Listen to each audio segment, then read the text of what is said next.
네, 범야권의 신속한 후보 단일화가 사실상 무산된 가운데 국민의당 안철수 대표가 기호 4번 후보 등록으로 배수의 진을 쳤습니다. 김종철 전 대표의 성추행 사건으로 창당 후 최대 위기를 맞은 정의당은 4월 재보궐선거 무공천 가능성까지 열어놔 주목되는데요. 나이트포커스 오늘은 현근택 변호사, 이종훈 정치평론가와 함께하겠습니다. 안녕하세요. 안녕하세요. 예, 먼저 안철수 대표 이야기부터 해보겠습니다. 오늘 이제 서울시장 보궐선거 예비 후보로 등록을 했는데 기호 4번 후보로 뛰겠다 이렇게 선언을 했습니다. 사실상 배수의 진을 친 셈인데 어떻게 보셨습니까? 뭐 어쩔 수 없는 선택이죠. 왜냐하면 예비 후보를 등록해야 선거운동을 할 수 있거든요. 그러면 어쨌든 본선에 나갔을 때도 아마 기호 4번을 받게 됩니다. 예비 후보도 이제 본선에 나갔을 때 기호를 쓰게 돼 있습니다. 현행법상.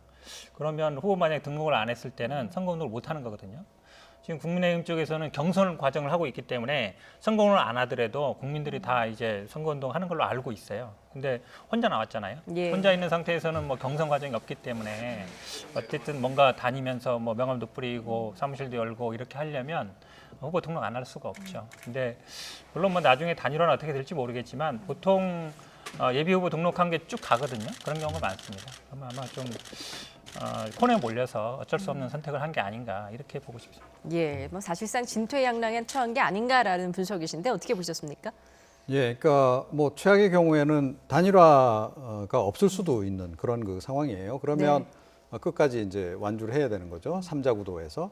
그것까지 이제 예상하고 일단은 예비 후보 등록을 좀 한 것이다 이렇게 이제 봐야 될 것 같고 그동안에 뭐 선택지가 좀 있긴 했습니다만 그건 뭐 본인이 일단 입당은 거절한 상태고 예. 또 원샷 경선은 그 국민의힘 쪽에서 거절한 상태이기 때문에 선택지가 매우 좀 좁아진 상태다 이제는. 그래서 어찌됐건 지금 완주할 가능성이 결과적으로 좀 높아진 게 아닌가 이렇게 생각을 합니다. 예, 안철수 대표 기호 4번 후보 등록으로 배수의 진을 치면서도 야권 단일화는 여전히 필요하다라고 강조를 했는데 다만 국민의힘은 별다른 반응을 보이지 않고 있습니다. 관련 발언 직접 들어보시죠. 최전선으로 떠나는 군인의 심정으로 집을 나섰습니다. 3월 초에 2주 정도밖에는 남지 않는 그 기간 동안에 협상을 할 때 만약에 그 시간이 더 필요하다면 굉장히 난감한 지경에 빠지게 됩니다. 우리가 지금 후보를 만들고 있는 상황인데 후보가 만들어져야 단일화하는 거지 그렇게 그냥 아무것도 그냥 뭐 하지도 않고 단일화 한다고 해서 단일화가 되는 게 아니라고요. 예, 안철수 대표는 3월은 너무 늦다. 당대당 차원의 실무 협상을 해야 된다. 여전히 이렇게 주장을 하고 있고 방금 들으셨듯이 국민의힘 쪽에서는 철저히 무시하는 전략을 쓰고 있거든요. 어떻게 보십니까? 뭐 협상에 나설 가능성이 지금 일말이라도 있을까요? 저는 많지 않다고 봅니다. 네. 말씀하신 것처럼 3자 대결로 갈 가능성이 많은 게요. 김종인 비대위원장의 생각은 명확해요. 안철수 고사 작전이다 이렇게 보는 게 맞습니다. 왜냐하면 지지율이 앞서고 있기 때문에 우리 당 후보가 어쨌든 안철수 대표 지지율보다 더 나와야 된다. 그때까지는 계속 제 무시 작전으로 갈 겁니다. 왜냐하면 지금 사실은 안철수 대표의 말이 맞아요. 그러니까 단일화는 나중에 하더라도 룰이라든지 협상이라든지 당 실무자 차원에서 어느 정도 만들어 놔야 되거든요. 예. 3월 초에 아마 후보가 정해진다. 근데 후보자 등록이 3월 18, 19예요. 한 보름 정도밖에 시간이 없거든요. 예. 그 사이에 예전에도 보면요. 단일화 하자는 얘기는 다 동의해요. 결국은 악마는 디테일에 있다고 룰이라든지 시기라든지 여론조사 기관을 어디에 맡길지 아니면은 뭐 만약에 상대당 지지자를 뺄지 넣을지 굉장히 그다음에 제일 많이 싸우는 게요. 여론조사 문구 가지고 싸웁니다. 예. 문구를 어떻게 할 건지 이런 부분들이 굉장히 사실은 다툼이 많은데 그런 거는 지금도 할 수 있는 거거든요. 근데 김종인 비대위원장은 안 하고 있잖아요. 예. 그 얘기는 제가 보기에 어쨌든 우리 후보가 정해지고 경선 어떤 이벤트 과정을 통해서 지지율이 올라가면 안철수 대표의 지지율은 떨어질 것이고 그렇다면 우리가 그냥 밀어붙여서 안철수 대표가 굳이 단일화를 안 해도 아니면 스스로 적게 만들거나 이렇게 할 수 있다. 이런 어떤 그런 생각에서 아마 제가 보기에는 안철수 고사 작전이 아닌가 개인적으로 그렇게 보고 있습니다. 예, 안철수 대표 고사 작전이다. 뭐 국민의힘 쪽에서는 지금 승산이 있다고 지금 보는 거군요. 어떻게 보세요? 그렇죠. 그러니까 뭐 최악의 경우에 3자 구도로 가더라도 예. 이길 수 있다. 그 생각을 김종인 위원장은 기본적으로 하는 겁니다. 네. 그러니까 그 이제 배경에는 나름대로 이제 판단이 좀 이제 작용을 하는 건데요. 그러니까 이 2011년에 그 안철수 대표가 처음 이제 그 정치권에 진입을 했을 때하고는 상당히 다르다 이렇게 좀 생각을 하는 것 같아요. 그러니까 그때 지지율은 굉장히 높게 나왔었거든요. 네. 그러니까 30% 후반대, 40%대 이렇게 좀 나왔던 그때 상황하고 비교하면 지금 안철수 대표의 지지율은 30%도 지금 뭐 넘기지 못하는 그런 그 모습을 보이고 있다는 말이에요. 그리고 반면에 국민의힘의 정당 지지율은 뭐 최근 여론조사 결과를 보게 되면 30%대를 넘어가는 이런 그 상황이다. 자, 그렇다 그러면 우리가 그러니까 불리한 입장에서 단일화 협상을 굳이 할 이유가 없다 이 생각을 하는 거죠. 그러니까 최악의 경우 만약에 3자 구도로 간다라고 전제했을 때 그러니까 중도층이라든가 보수층 중에서 일부 지금 안철수 대표를 지지하는 그런 그 사람들도 당선 가능성이 높은 쪽으로 결국은 표를 던질 수밖에 없을 것이다. 이렇게 이제 보는 겁니다. 그렇게 예. 보면 지금 상황 자체가 그렇게 불리하지 않다. 이 생각을 하는 거고요. 거기에 더해서 이 단일화 협상을 지금부터 시작하게 되면 그 단일화가 오히려 더 언론의 초점이 되겠죠. 네. 그렇게 되면 이 경선 흥행을 해야 되는데 경선은 완전히 뒷전으로 밀려버리는 이런 그 상황이 또 벌어질 수도 있는 겁니다. 예. 그렇다면 추가로 사실은 국민의힘 서울시장 후보 최종적으로 본 경선에서 누군가 당선되면 그 사람이 떠야 되는데 그 사람이 뜨지 못하는 그런 상황이 올 수도 있는 거예요. 그래서 그걸 좀 차단하겠다. 그런 의도가 좀 읽힙니다. 네. 예. 국민의힘은 이렇게 철저히 무시 전략을 고수하면서 이제 예비 경선에 진출한 명단을 확정하면서 경선 절차에 속도를 내고 있는데요. 안 대표에게 호응을 했던 주자들도 지금은 조금 다른 이야기들을 하고 있습니다. 함께 보시죠.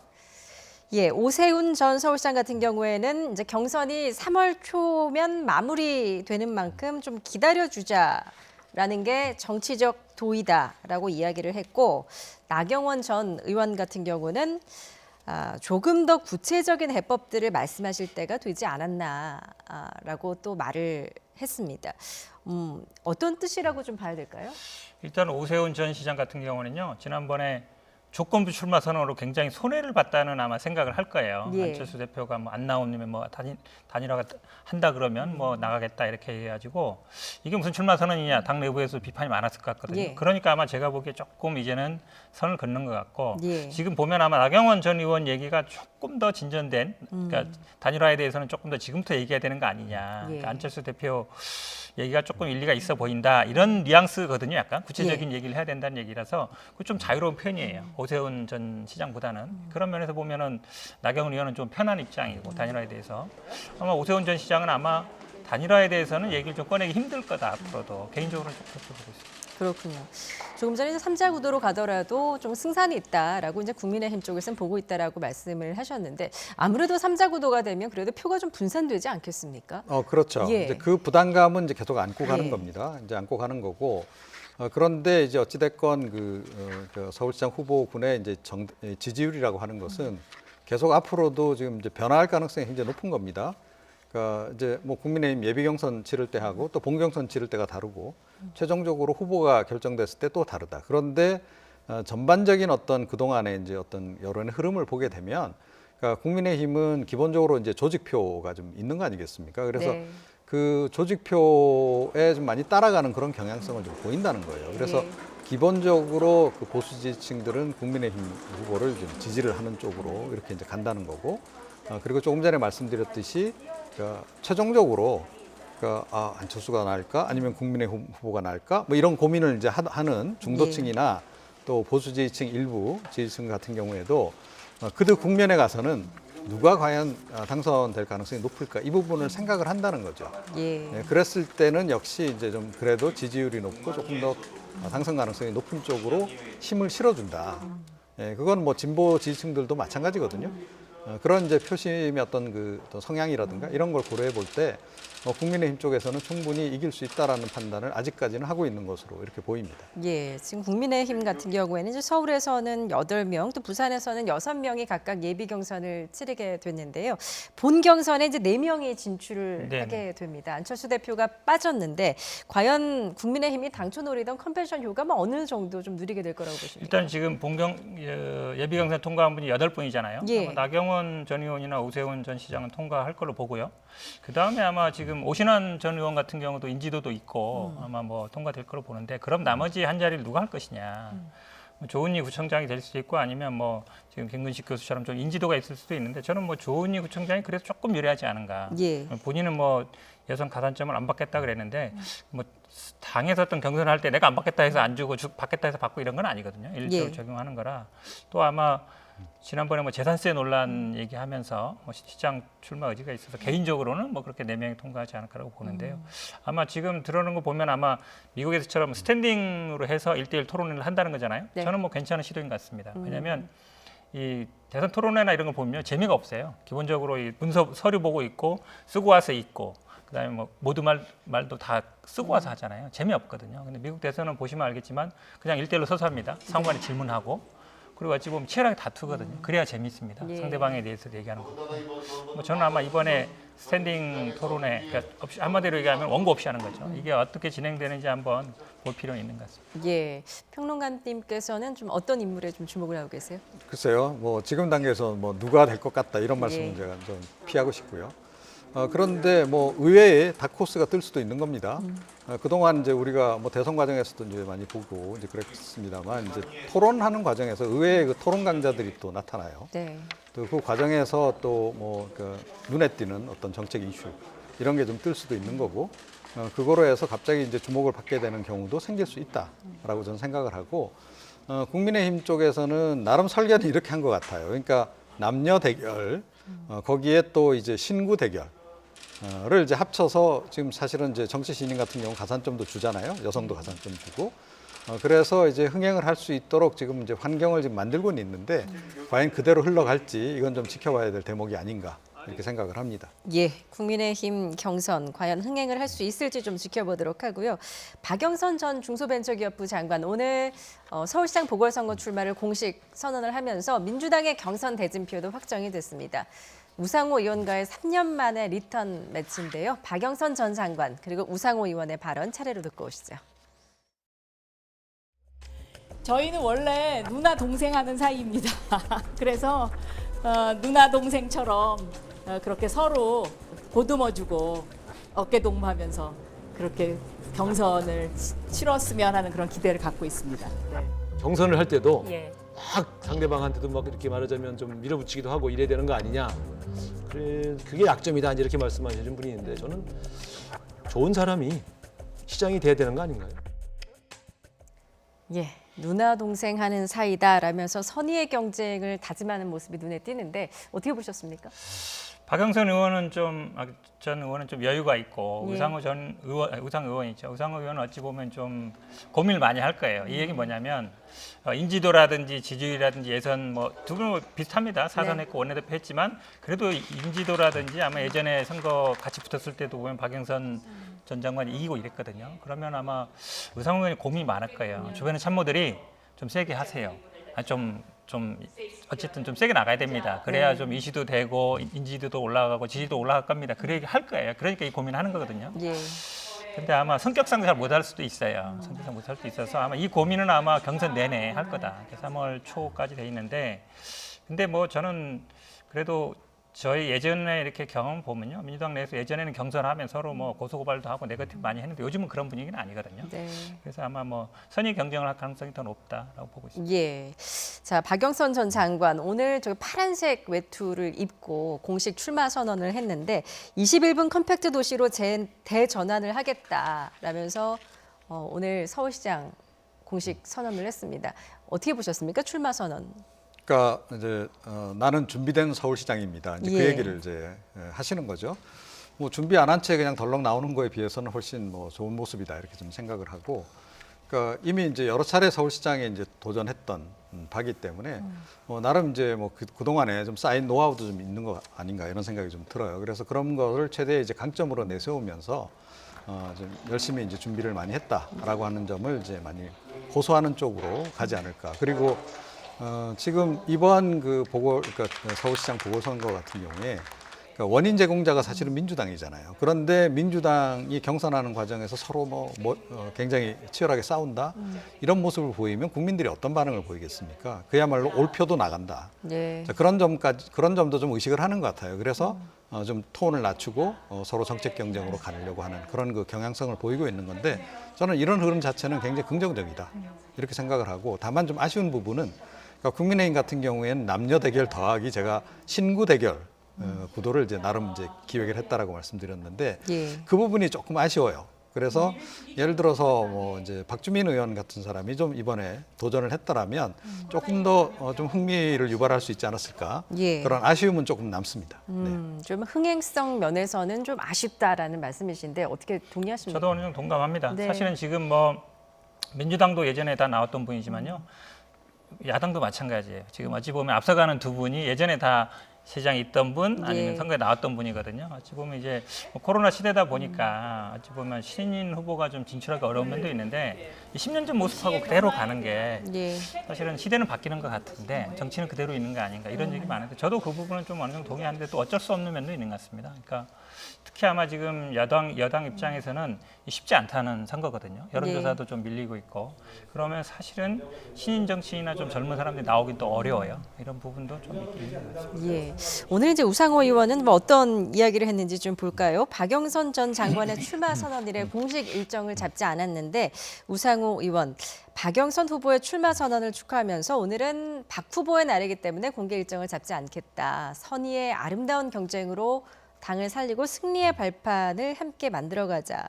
일단 처음은 지금 훈훈합니다. 분위기는. 그렇지만 좀 내심, 좀 친문 표심을 두고 지금 경쟁을 하는 모습이거든요. 근데 우상호 의원이 아마 고민이 많을 거예요. 예. 어떻게 각을 잡을까? 어떻게 구도를 잡을까? 뭘로? 그러면 지금 말씀하셨지만 이번 선거가 어찌 보면 약간 여성 후보들한테 유리하다고 보는 게 대체적인 시각이고요. 예. 또 여성 가산점도 있습니다. 그럼 결국 아마 우상호 의원은 정책이든 아니면 좀 조직은 강하다고 하거든요. 386의 어쨌든 대표 주자이고 그럼 조직력을 이용해서 어떻게 정책으로 이걸 이슈화시킬까 이 고민을 할 것 같아요. 네. 그러니까 아마 계속 그동안 정책을 이렇게 많이 발표를 했는데 언론에서는 별로 안 잡아줬잖아요. 이게 서로 붙지 않기 때문이거든요. 예. 그러니까 정책으로라도 예를 들어서 오늘 박영선 의원이 전 장관이 뭐 21분 내에 21개 구역으로 만들겠다 그러면 이런 부분에 대해서 내가 보기엔 뭐 어떤 문제가 있다든지 그게 과연 기존의 어떤 구청과 아니면 21개 섹터가 어떻게 달라지느냐라든지 뭔가 그렇게 조금 이슈를 만들 필요는 있다라고 보여요. 그냥 예. 본인 것만 얘기한다고 해서 언론에서 별로 관심 갖지는 않거든요. 그럼 당내에서도 예를 들어서 박영선 전 장관이 제시한 건 좀 좋다고 봐요. 21개 구역으로 만들어서 21분에 다 해결했다. 근데 이게 만약에 구는 지금 한 25개 있거든요. 구와 경계가 어떻게 달라지는가? 아니면 예를 들어 구와 구가 거칠 때는 어떻게 되는가? 그런 게 약간 이제 문제가 될 수 있어요. 그렇군요. 개인적으로는. 예. 그런 부분들은 저는 아마 제기하면 정책적으로 아마 대결을 좀 치열하게 할 필요는 있다라고 봅니다. 예. 지금 당내 경선에서 이제 권리당원 투표 비중이 50%나 됩니다. 그런 만큼 이제 친문의 표심이 과연 어디로 가느냐가 또 관건일 텐데 이 두 분 모두 그 친문 색채가 강한 분들은 아닌 걸로 알고 있는데 그렇죠. 과연 예. 표심이 어디로 흐를까요? 이제 그렇기 때문에 이제 굉장히 요즘에 최근 들어서 예. 문재인 대통령의 마음이나 또는 이제 친문계의 마음을 얻기 위해서 서로 좀 경쟁을 하는 게 지금 확연히 좀 눈에 좀 띄죠. 조금 전에 이제 권리당원 말씀하셨는데 권리당원 아니라 하더라도 그러니까 이 경선에 보통 들어와서 투표하시는 이런 그 이제 분들 같은 경우에는 그래도 역시 그 친문 성향이 강한 분들이 많다라고 이제 봐야 됩니다. 그래서 네. 역시 이제 친문 표심을 잡는 게 중요하다 이제 이 생각을 좀 하는 거고요.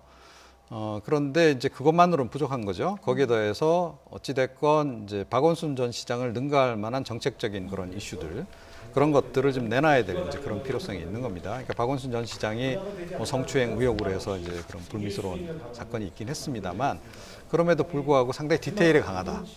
그래서 뭐 하여튼 그 자그마한 여러 가지 재미난 프로젝트들을 또 많이 했던 그런 바가 또 있고 그게 예. 또 좋은 반응을 또 불러일으키기도 했었던 그런 측면이 분명히 있단 말이에요. 그러니까 그것 말고 그럼 뭘 또 이번에 보여줄 것이냐 이게 사실은 굉장히 중요할 것 같아요. 그런데 제가 보기에는 이제 아직까지 두 분 다 정확하게 서울 시민들이 느끼기에 이거네라고 할 만한 걸 내놓고 있지는 못하다라고 좀 봅니다.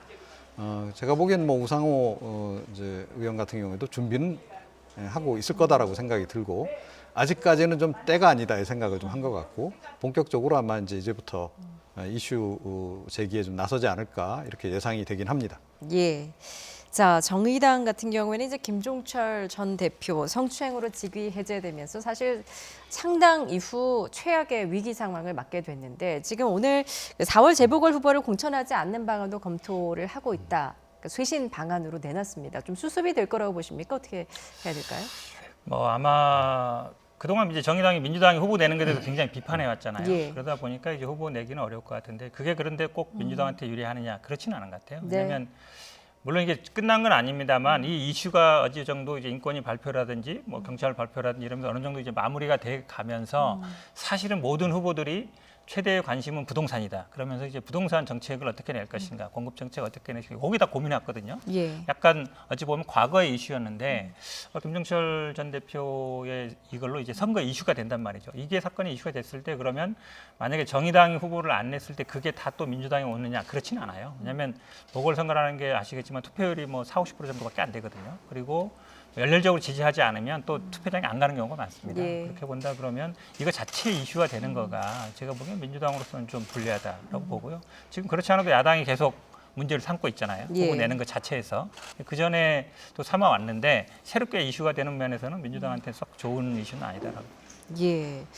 이 김종철 전 대표의 성추행 사건, 그러니까 고 박원순 전 서울시장과 오거돈 전 부산시장의 사건을 또 떠올리기도 하고 4월 재보궐선거에 미치는 영향도 적지는 않을 것 같은데요. 어떻게 그렇죠. 보세요? 그러니까 전체적으로 진보 정당에게 좀 악재가 터진 거다 예. 이렇게 이제 봐야 됩니다. 그러니까 뭐 민주당은 우리가 뭐 직접 관계된 게 아니다라고 생각할 수 있을지 모르겠는데 일반 국민들은 그렇게 생각을 안 한다는 거죠. 그러니까 굉장히 좀 불쾌했던 경험을 다시 지금 되살리게 하는 효과가 있다라는 거예요. 예. 그러니까 맞아 이번 그 재보궐선거 특히 서울시장 보궐선거하고 부산시장 보궐선거는 뭐 그런 성추행 관련한 것 때문에 이제 시작이 됐지. 이 생각도 다시 한번 상기를 할 수밖에 없는 거고 그러면 누가 이거 원인 제공했지? 이 부분도 당연히 따질 수밖에 없다라는 거예요. 그래서 이게 정의당의 문제긴 한데 민주당도 자유로울 수 없는 그런 그 사안이 지금 터진 거고 민주당 네. 입장에서도 사실은 그래서 이걸 뭐 선긋기만 한다고 해서 될 일은 아니다라고 좀 봐요. 그러니까 본인들의 악재가 뭐 다시 한 번 더 불거졌다라는 그런 그 자세를 가지고 임해야 될 것이다. 저는 그렇게 생각을 합니다. 예. 4월 보궐선거까지 이제 2달여 정도가 남기고 있는데 과연 어떤 변수들이 또 있을지 앞으로의 추이 지켜보도록 하겠습니다.